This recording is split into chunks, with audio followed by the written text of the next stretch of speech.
आमच्या लातूर साईडला हा नाश्त्याचा प्रकार खूप फेमस आहे. मोस्टली तर हा लातूर साईडला आणि कर्नाटकमध्ये हा केला जातो. तर तुम्हाला हा पदार्थ माहिती आहे का मला कमेंटमध्ये नक्की कळवा. तर हा पोह्यासारखाच बनवला जातो. तर जे आपले मुरमुरे असतात तर ते 5 मिनिटं पाण्यामध्ये भिजवून ठेवायचे आणि भिजवल्यानंतर हलक्या हाताने पिळून एका गाळणीमध्ये काढून घ्यायचे.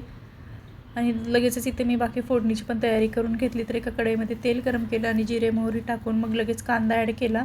तर तुम्ही यामध्ये तुमच्या आवडीनुसार हिरवी मिरची पण ॲड करू शकता, पण मला पर्सनली लाल तिखट टाकून आवडतं म्हणून मग मी हिरवी मिरची इथे स्किप केली आहे.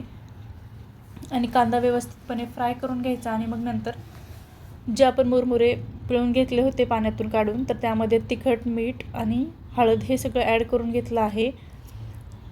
आणि जे आपले शेंगदाणे आणि डाळवा असतात तर त्याची जाडसर भरड करून घ्यायची. एकदम बारीक वाटायचं नाही, ते थोडंसं मोठं ठेवलं तर खूप छान लागतं. तर ते पण यामध्ये मिक्स करायचं आणि ते पण ह्यामध्ये टाकून व्यवस्थितपणे मिक्स करून घ्यायचं. आणि नंतर आपण कांदा वगैरे परतून झाल्यानंतर मग त्यामध्ये हे सर्व ॲड करायचं. तर तुम्ही यामध्ये तुमच्या आवडीनुसार अजून दुसरे व्हेजिटेबल्स पण ॲड करू शकता.